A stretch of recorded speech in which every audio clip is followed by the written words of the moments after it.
Okay. Yeah. So starting with the topic 4.5 market revolution, these are 4.5, 4.6 are very short.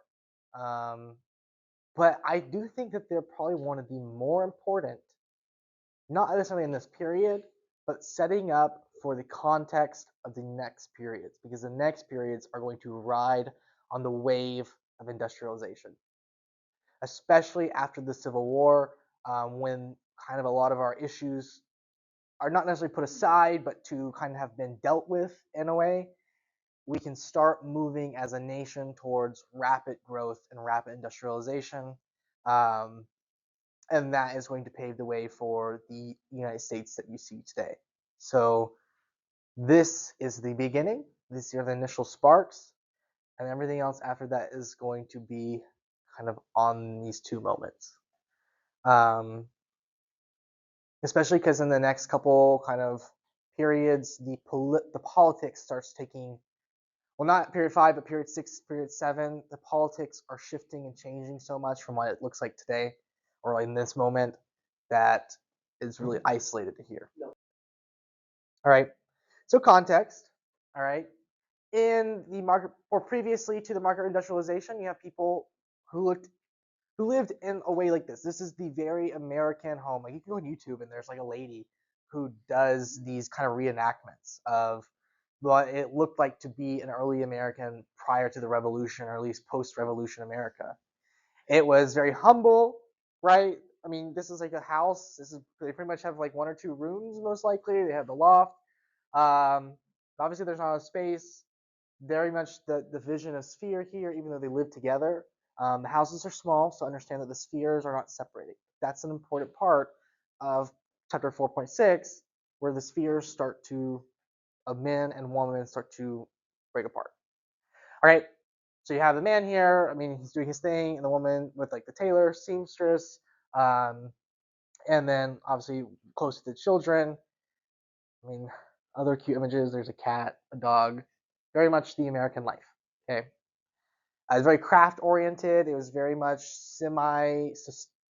people did semi sustainable farming, or where you would farm for yourself for the most part, and maybe you would have excess of that, you could sell it and then, or trade with it and then get the things you are lacking. So if I didn't have, I don't know, if I didn't have access to sugar, I mean, that's the most common one, I could still use the excess of my product that I grow and wherever I'm at, and then buy sugar with my growth, all right, or whatever craft or whatever good I made. More artisanal and more agrarian. Okay, right? And they're also depending on manufactured goods from somewhere else. So early America, if you wanted a manufactured good yourself, you had to make it yourself, or you had to buy it. So that was more the case. I mean that's kind of the reality of everything.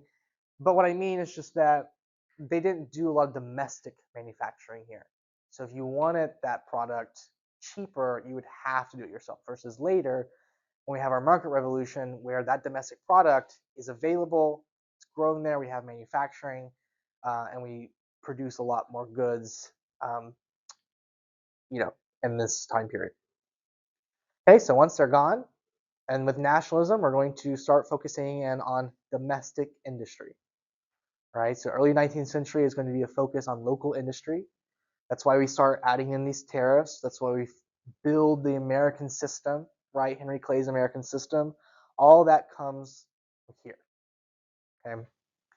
And a lot of that is because we're starting to get this notion, and part of that nationalistic and patriotic kind of rise in the country is going to lead to what is called manifest destiny, which is this idea that we as a nation should become powerful. We are the center of democracy, and we kind of have that affirmed to ourselves with the other um, American countries, obviously rebelling and or having their own independence given, and that our idea of democracy and independence from these European imperial societies is a good thing, and that we need to grow and spread and make that change. And so that's going to be a part of that push towards domestic product.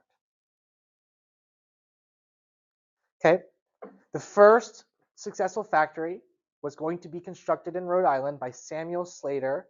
He's a mechanic born in England, and what he does is he memorizes factory plans, He commits them to memory. He doesn't take the plans with him. He just has them in his head, and he brings them over or transcribes them and brings them to America, where he then could install factory systems. Okay. So I mean, here it's like Batman, like he slipped out of England with those plans committed to memory, and that was illegal. You could not have done that. Mainly because if you were British, obviously the British interest is to not let their manufacturing system escape. And the British have already industrialized. By the end of the 18th century, right, 1700s, they've already entered their industrial revolution. They have begun to make factories and to really change the game for themselves. I mean, they're already in manufacturing, and now they are producing things like steam engines, and they are producing, like they're going to be the people who basically develop the railroad. They make the trains, they make the factories, right? So Britain's ahead of the game, right? So this guy who wants to be in the game where there is none, he's going to bring it to America. So he gets to kind of get that head start. All right. In December 1790, his factory, the first in America, will begin production. And by 1850, the U.S. boasted 213 factories. So now we have the dawn of factory production. Okay. So this factories are part of the Industrial Revolution, and that when we industrialize, we basically turn whatever we industrialize into almost like a mass production, and factories are the way to do that. Okay, I mean, it doesn't matter what kind of product or commodity it is. Here, we're going to focus in on textiles mostly, but even like meat, like we industrialized meat production, food production. We have industrialized all these kind of things, and it's become a very unit-based and factory-based system. Okay, the second entrepreneur, and he is very famous, is Francis Cabot Lowell. All right, he added a new dimension to factory production, the more efficient power loom. All right, so by adding the power loom to his, his factory, now we have a way to make textiles much more easily. And it doesn't take much effort. It does most of the work for you. In fact, this is where a lot of people attribute to kind of the first instance of computerization, where they will take cards, which how computers ran also previously. They would have these cards and you hole punch them, and it tells the loom what to do and what specific piece of fabric to feed. So that's how these looms work, to create interesting textiles, not just like creating one blank sheet of cloth, but to actually create something that has design and pattern in it as well. Because the machine's doing most of it for you, all right, it's going to not really require that much effort or strength. You're not going to need to be very skilled. And it's going to start standardizing most of the textile production. So now we have standardization, which is going to allow people to, have a consistent product. If I buy from this specific factory, I know for a fact that if the product is good, it's probably going to stay good unless they change materials for some reason. But for the most part, the product is going to be consistent, which is important because that's that's a part of mass production. Okay. And this is where we also start seeing a change in the labor force. This is also where we start seeing changes in what are the roles of women in society as well, not just men. And because the Lowell mill doesn't require a lot of manual labor, it just requires someone to watch and to oversee the production, to make sure the machines are running correctly. They are actually going to start hiring young unmarried women, and they're going to allow them to board into these into these giant factory places. They give them room and board, and then they would just work for a wage, and they just kind of, it starts changing the role of women in the early 1800s, okay, where they can actually go out and make money and provide for a family. So this is kind of going to be one of the first instances of lower class citizens, specifically women, who are now going out to work and to be a provider as well. Okay, and kind of some coverage on that. Let me hit pause. We'll start seeing the first issuance of kind of unions, of manufacturing, or resistance to maybe working and like wage cuts and kind of the rising industrialization. especially with the government's approach to laissez-faire economy or laissez-faire capitalism, where there wasn't much regulation, much influence from the government, and it was pretty much relegated to private corporations. Okay, so the unions, that's why they're going. It said they weren't allowed to unionize, but they did. They did it through church services. They would go to church together, and then they would kind of, collaborate. And eventually, you would have one girl. I can't remember her name right now. It's something Harriet, and she leads the walkout. All right, one of the first walkouts, I guess, really in the nation, to fight against wage cuts. And a lot of people do, and even though they would strike, they wouldn't make so much change. It wasn't like they were overthrowing some system and having some revolution. It was just to have certain demands met, and once those demands were met and kind of negotiated, they would kind of end the strikes until a new problem arose. Okay, that's just kind of how that went. But like I said, once you had more immigrants coming in, especially from Ireland and Germany, they were going to replace a lot of these women, and that's where we start seeing a change in social structures once again. So we kind of get one moment where women are allowed to finally get that stride to get their foot in the workplace and start claiming their role in the economy, and then it gets knocked back down, and you kind of have a break in that movement for a second, especially during market crashes. So in 1820s, you have our market revolution, right? We're using water now to kind of power a lot of these mills, a lot of these factories. Um, Also, with the steam engine kind of making its way through and starting to kind of incorporate itself in these factories, you're going to start seeing an introduction of coal, right? Coal mining is going to start increasing. And by and large, the first industrial revolution is going to be based off iron and coal. Okay. Okay. And with these innovations, like I said, I'll move again.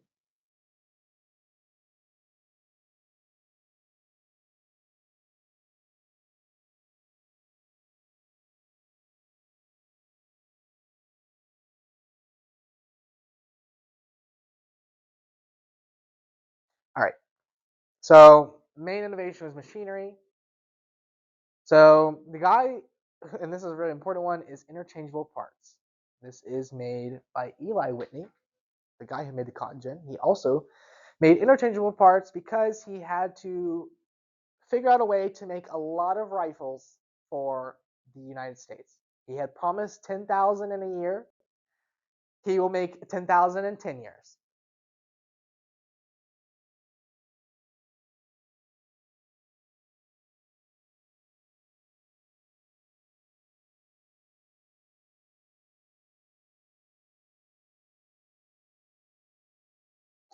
All right.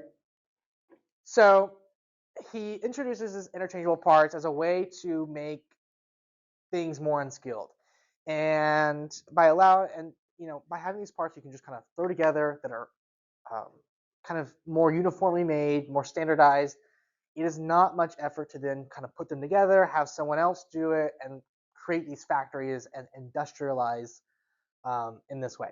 So he's industrializing here the rifles, but this becomes a standard, right? Standardizing the equipment that you use, standardizing every little detail like the nuts and bolts, the the rivets, the barrels, the stocks, whatever it is, has to become standard to have this factory to be useful, right? You don't have people who are super skilled really in their fields anymore, or you're starting to see a change in that. And that's a big part of the allowing unskilled workers to produce large numbers of weapons. The introduction of factories is going to lead to the de-skilling of the country, meaning that people who are tailors, shoemakers, seamstresses, um, whatever, carpenters even, right? People who make a lot of the things who are artisans in the community are not as valued because now I can go to a factory and especially with not thinking about rifles, but maybe textiles with like the little girls, right? That's going to come in as cotton is going to come out as either a bolt of fabric or a shirt. Eventually, these factories are just going to have raw cotton come in and clothes come out. That is what they become. And I have this ready-made clothes. I don't need a tailor or I don't need these skills anymore. I have access to this, and they're cheap because they're mass produced. Okay, so him introducing standardization in these factories is going to allow the de-skilling of the country, and to allow people who are unskilled to actually have jobs. Really. All right. You have the sewing machine. Okay. So Elias Howe, in 1846 of Massachusetts, will construct a sewing machine, and then Isaac Singer made improvements on it, and the Howe Singer machine was soon being used in manufacture of ready-to-wear clothing. Right. I got ahead of myself, but all of it's kind of standard of the era, right? We have factories, and the country is really focusing on textiles. Why cotton is going to be popular, why textiles are going to arise. Fashion is going to be men's fashion is going to be the #1 industry in New York City. And it's all for part of this. And I don't know if you recognize the name. We don't have Hal Singer, but the Singer sewing machine is probably one of the most famous names on sewing machines. So then we have agricultural inventions. Eli Whitney, he comes back again. We already kind of talked about the cotton gin from that video, but he is actually going to become a tutor. He graduates from Yale. He then becomes a tutor for a guy on a southern plantation. And on his way down, he's kind of talking to these people. He's interacting, as someone might do. And what he learns is that the type of cotton they grow in the South is called short staple cotton. Short staple cotton is these tight balls of fibers. Does not They are very sticky. They do not separate very easily from seed, and it doesn't really. And the other type of cotton, which is called long staple cotton, where it produces these long, like bundles of fibers that are easy to separate, do not grow in the South. It's too cold. It does not grow in the less tropical environment that it does in the islands or in the equator, where it is much more profitable. So they use a short staple cotton that's very difficult to separate, and so he sees it as a potential money game, and he develops his cotton gin, hoping to make it a lot easier. Some people might say that he maybe had done it for trying to reduce the need for slave labor in the South as well. That did not happen. He mostly did it for money. He does not make any kind of money. Even though he makes a patent on it, it is so easily reproducible, and also patents aren't super enforced.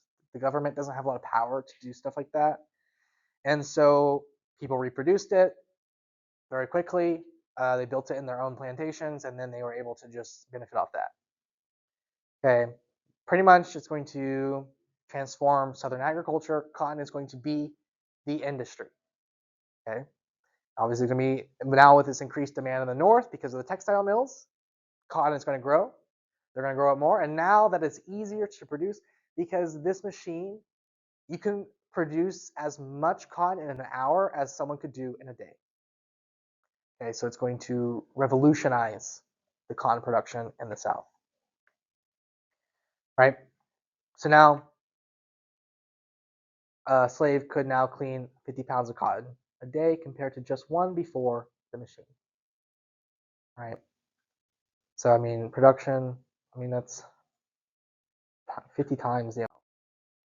Okay, so now with the textile industry in New England, there is now going to be an increase in demand for enslaved Americans in the South, Black Americans in the South.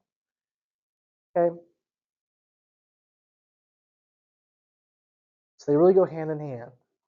Hence why I asked that question that time ago, why do you think the North was more complicit? They were benefiting off of it. Yes, there's a problem in the South, and yeah, we don't really like that much, but also we make a lot of money, and that's great for us. Okay.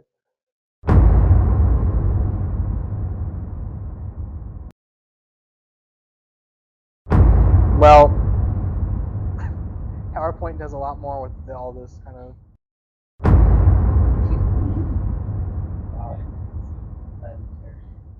It should be ominous. This is going to lead to very terrible things, not only just from the obviously continued enslavement of people, but it's going to also lead to a civil war. It's going to cause a lot of bloodshed. It's going to cause a lot of political violence. Just that expansion here of that industry is going to lead to a lot of bad implications or a lot of bad ends. in the long run. All right. So now, yes, the telegram. Yes, that is going to be the next one. So now we can communicate. So one thing also with communication is not just going to be telegram, but also the printing press is going, because of the factories and the steam engines and those mills. Now we also have a press that is automated, meaning that you can press a lot of machines or a lot of papers very quickly. So now we have a cheaper mass production of information from newspapers. But with the establishment of things like Morse code, all right, by Samuel Morse, he is going to learn that we can communicate very quickly at the speed of the electric current, all right, on the telegraph. And now with that Morse code, it's just clicking and then it's going to send an electric signal, all right, and from that electric signal, it's going to then turn into magnetic energy, and it's going to push the receiver up and down.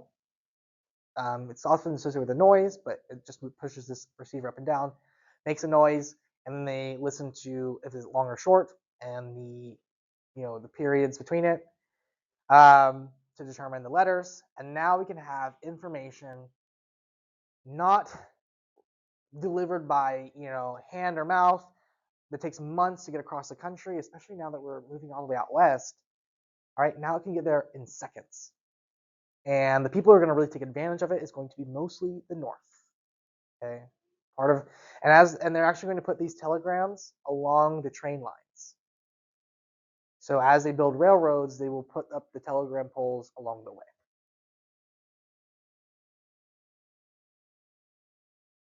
Concern? Any concern?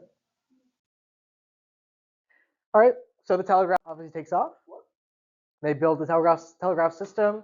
The system is wires zigzagging between cities and towns. All right, and paired with Morse code, they're able to transmit these messages in minutes. And minutes is just to translate a whole message, and they're going to keep them very short.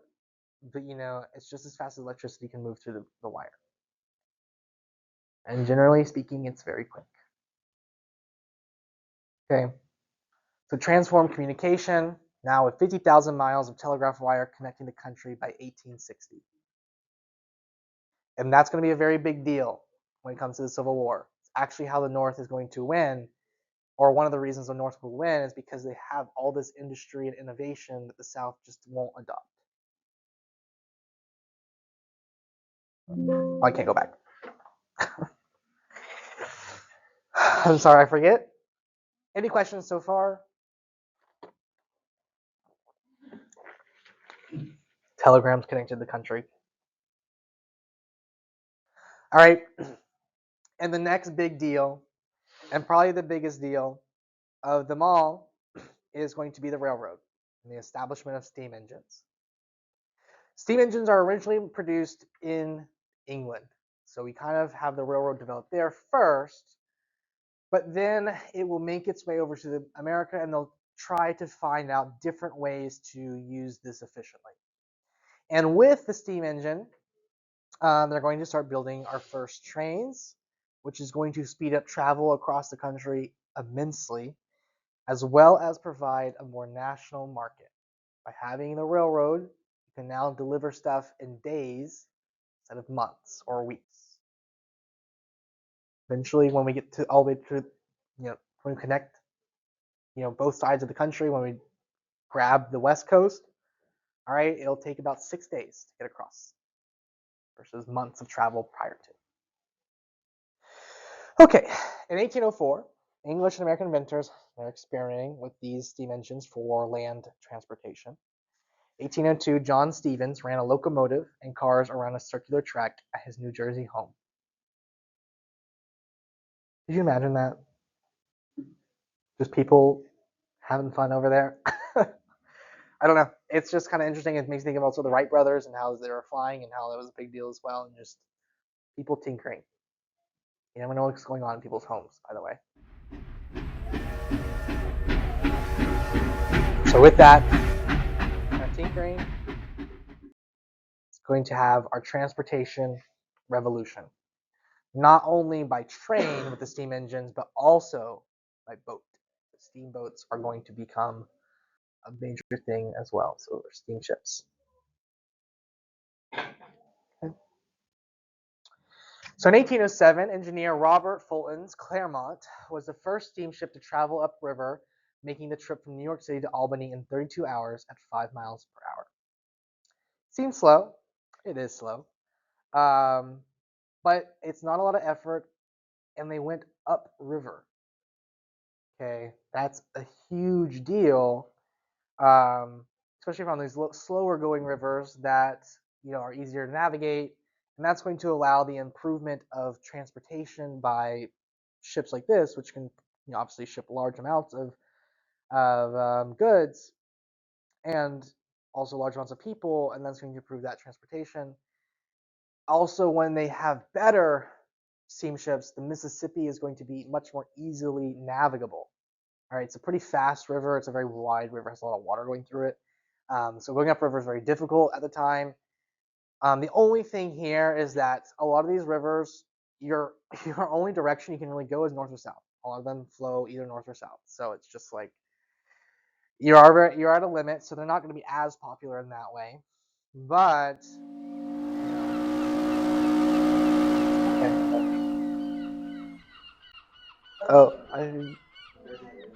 time is it? Yeah, it's time for you guys to go to lunch. Okay. All right. Well, I hope lunch is good. Everyone had a nice time outside of class. No, I didn't. Half my lunch was spent with me in the sheriff's office being accused of crimes I never committed and then getting in trouble because it's cold out. Steamships. All right. It does. Honestly, I give an applaud for the person who, or applause to the person who made this because they are obviously very dedicated to designing something very nice. Yeah. And that ship is about as big as a tower. Yeah. So, like I said, it got very popular, especially when they made more powerful steamships that could go up and down the Mississippi. That was when it really took off because it finally connected the economies on the frontier. All right, the economies on the frontier are going to be pretty much underserved for a while. Unless you're pretty much around New Orleans or that area, you're not going to get a lot of access to that market. And so this is going to help make that connection. So these canals, these roads, these rivers, these steamboats are going to be connecting the people together, especially once we start building the Erie Canal. Yep. Yeah, Google Docs has nothing, or not Google Docs, but Google Slides has nothing compared to PowerPoint. These people, they had so many animations, so many like sounds. No, it's not. All right. So as a result, freight is going to plummet, or at least the charges for it. So now it's going to be much cheaper. The whole point of industrialization is to lower the cost of manufacturing and the cost of goods. It benefits you as a consumer, and it benefits the producer as well because that means they're going to make more profit from the lower cost of goods, which in turn is going to mean that you get to pay for goods cheaper. They get to make more profit for cheaper. So even if they drop their prices to lower that, it's still just going to improve that access, and they're going to make a lot more money anyway. Okay. So that's why we get with the steamboat, we're going to get a canal boom. We're going to start building a bunch of canals. Well, because canals are man-made. And we start building a bunch of canals. All right, man-made rivers, as it might point right there. And then existed in the United States for the longest at a measly 28 miles. All right. The Erie Canal is going to be spearheaded by Mayor DeWitt Clinton of New York. Okay.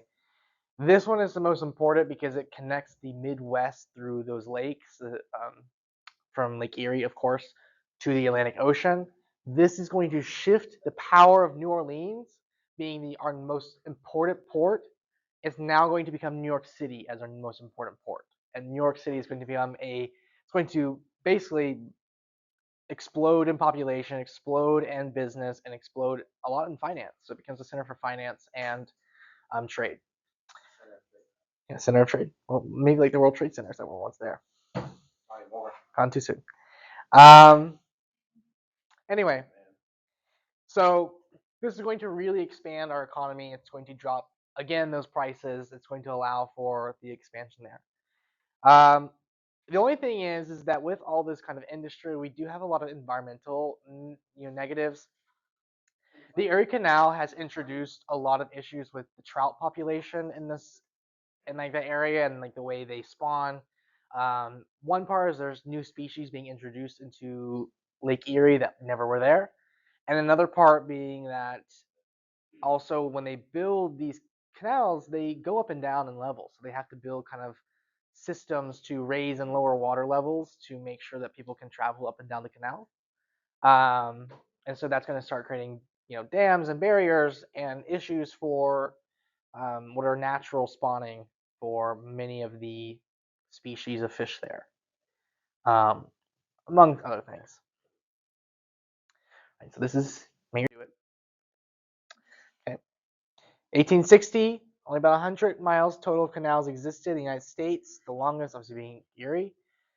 The Erie Canal, by its completion in 1825, it measured 363 miles and connected the Hudson River to the Great Lakes. Okay.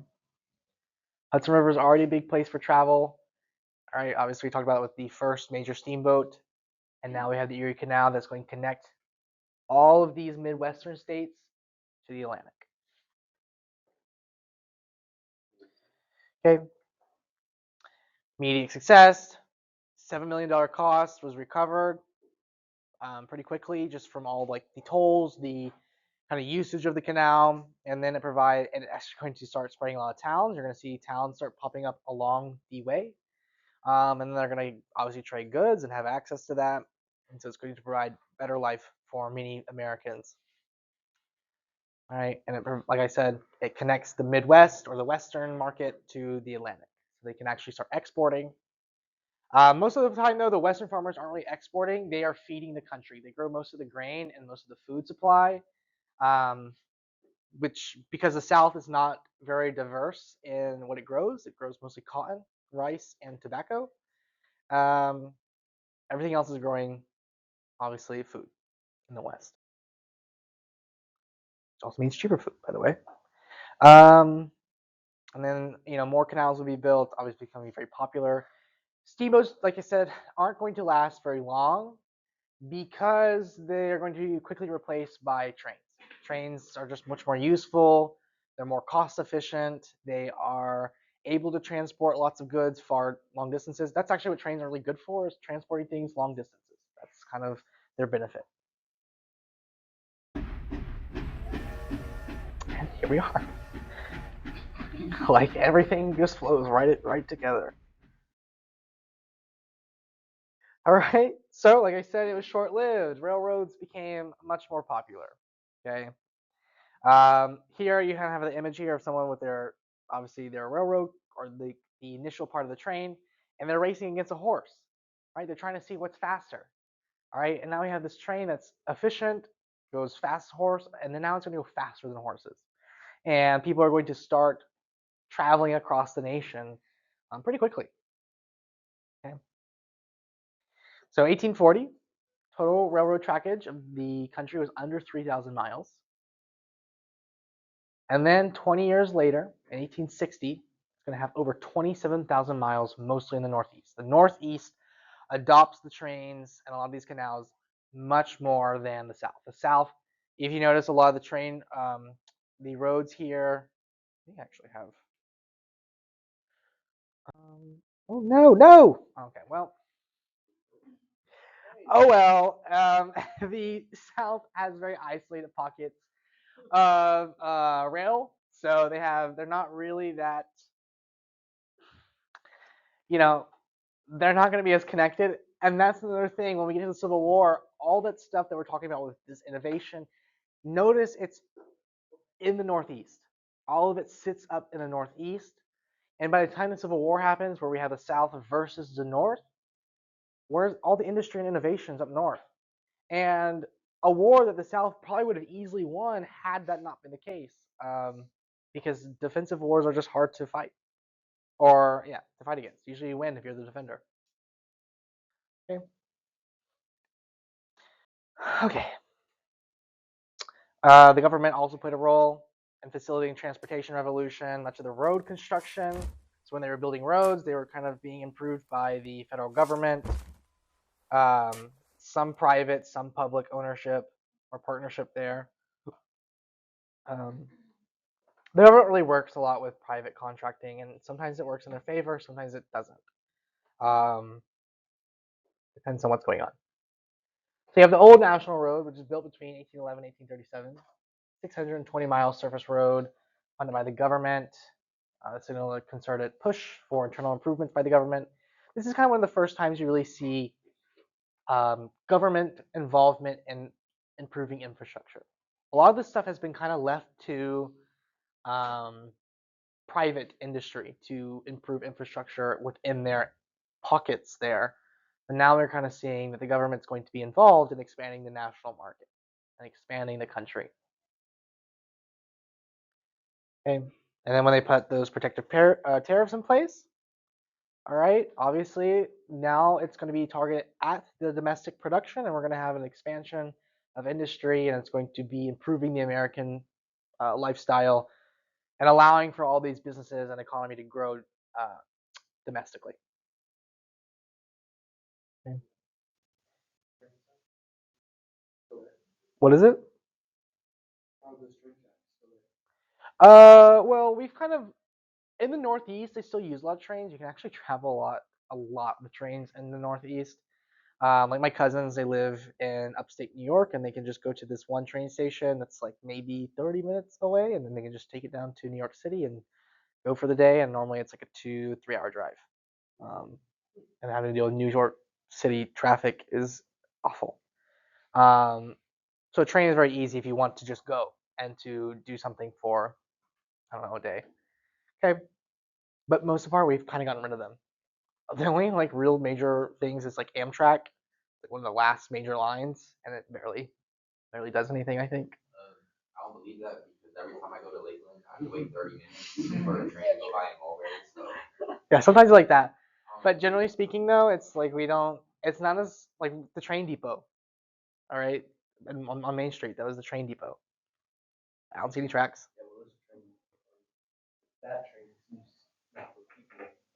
yeah, Only stuff. How do you even get rid of the trees?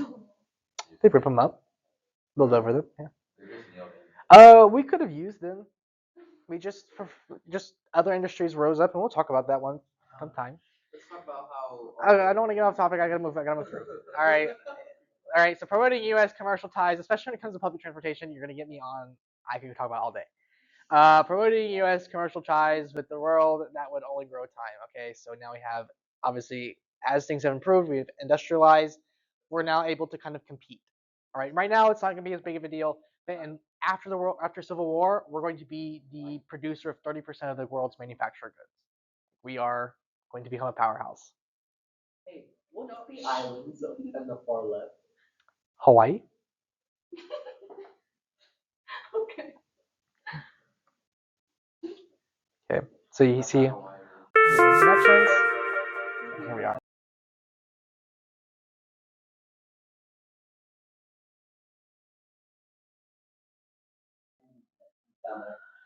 All right.